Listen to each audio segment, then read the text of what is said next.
यूहन्ना की इंजील और उसका 16वां बाब जो 33 आयत पर मुश्तमिल है। मैंने ये बातें तुमसे इसलिए कहीं कि तुम ठोकर ना खाओ। लोग तुमको इबादत खानों से खारिज कर देंगे, बल्कि वो वक्त आता है कि जो कोई तुमको कत्ल करेगा वो गुमान करेगा कि मैं खुदा की खिदमत करता हूं। और वो इसलिए ये करेंगे कि उन्होंने ना बाप को जाना ना मुझे। लेकिन मैंने ये बातें इसलिए तुमसे कहीं कि जब उनका वक्त आए तो तुमको याद आ जाए कि मैंने तुमसे कह दिया था। और मैंने शुरू में तुमसे ये बातें इसलिए ना कहीं कि मैं तुम्हारे साथ था, मगर अब मैं अपने भेजने वाले के पास जाता हूं और तुम में से कोई मुझसे नहीं पूछता कि तू कहां जाता है, बल्कि इसलिए कि मैंने ये बातें तुमसे कहीं तुम्हारा दिल गम से भर गया। लेकिन मैं तुमसे सच कहता हूं कि मेरा जाना तुम्हारे लिए फायदा मंद है, क्योंकि अगर मैं ना जाऊं तो वो मददगार तुम्हारे पास ना आएगा, लेकिन अगर जाऊंगा तो उसे तुम्हारे पास भेज दूंगा और वो आकर दुनिया को गुनाह और रास्तबाजी और अदालत के बारे में कसूरवार ठहराएगा।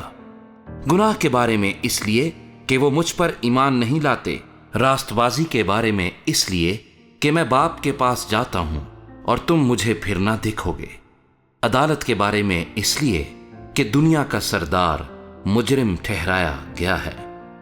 मुझे तुमसे और भी बहुत सी बातें कहना है, मगर अब तुम उनकी बर्दाश्त नहीं कर सकते।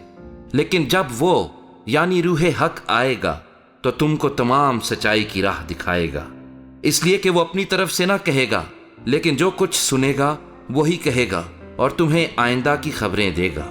वो मेरा जलाल जाहिर करेगा, इसलिए कि मुझ ही से हासिल करके तुम्हें खबरें देगा। जो कुछ बाप का है वो सब मेरा है, इसलिए मैंने कहा कि वो मुझ ही से हासिल करता है और तुम्हें खबरें देगा। थोड़ी देर में तुम मुझे ना देखोगे और फिर थोड़ी देर में मुझे देख लोगे। बस उसके बाद शागिर्दों ने आपस में कहा, ये क्या है जो वो हमसे कहता है कि थोड़ी देर में तुम मुझे ना देखोगे और फिर थोड़ी देर में मुझे देख लोगे, और ये कि इसलिए कि मैं बाप के पास जाता हूं।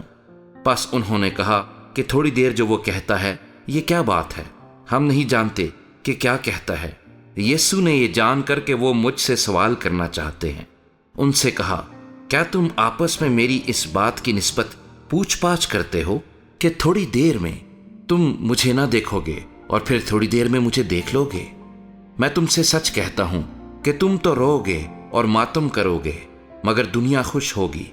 तुम गमगीन तो होगे, लेकिन तुम्हारा गम ही खुशी बन जाएगा।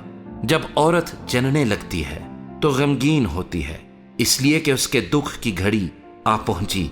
लेकिन जब बच्चा पैदा हो चुकता है तो इस खुशी से कि दुनिया में एक आदमी पैदा हुआ, उस दर्द को फिर याद नहीं करती। बस तुम्हें भी अब तो गम है, मगर मैं तुमसे फिर मिलूंगा और तुम्हारा दिल खुश होगा और तुम्हारी खुशी कोई तुमसे छीन ना लेगा। उस दिन तुम मुझसे कुछ ना पूछोगे। मैं तुमसे सच कहता हूं कि अगर बाप से कुछ मांगोगे तो वो मेरे नाम से तुमको देगा। अब तक तुमने मेरे नाम से कुछ नहीं मांगा, मांगो तो पाओगे, ताकि तुम्हारी खुशी पूरी हो जाए। मैंने ये बातें तुमसे तमसीलों में कहीं। वो वक्त आता है कि फिर तुमसे तमसीलों में ना कहूंगा, बल्कि साफ साफ तुम्हें बाप की खबर दूंगा। उस दिन तुम मेरे नाम से मांगोगे, और मैं तुमसे ये नहीं कहता कि बाप से तुम्हारे लिए दरखास्त करूंगा, इसलिए कि बाप तो आप ही तुमको अजीज रखता है, क्योंकि तुमने मुझको अजीज रखा है और ईमान लाए हो कि मैं बाप की तरफ से निकला। मैं बाप में से निकला और दुनिया में आया हूं, फिर दुनिया से रुखसत होकर बाप के पास जाता हूं। उसके शागिर्दों ने कहा, देख, अब तू साफ साफ कहता है और कोई तमसील नहीं कहता। अब हम जान गए कि तू सब कुछ जानता है और इसका मोहताज नहीं कि कोई तुझसे पूछे। इस सबब से हम ईमान लाते हैं कि तू खुदा से निकला है। यीशु ने उन्हें जवाब दिया, क्या तुम अब ईमान लाते हो?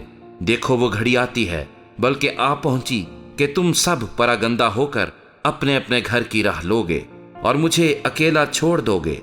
तो भी मैं अकेला नहीं हूं, क्योंकि बाप मेरे साथ है। मैंने तुमसे ये बातें इसलिए कहीं कि तुम मुझ में इत्मीनान पाओ।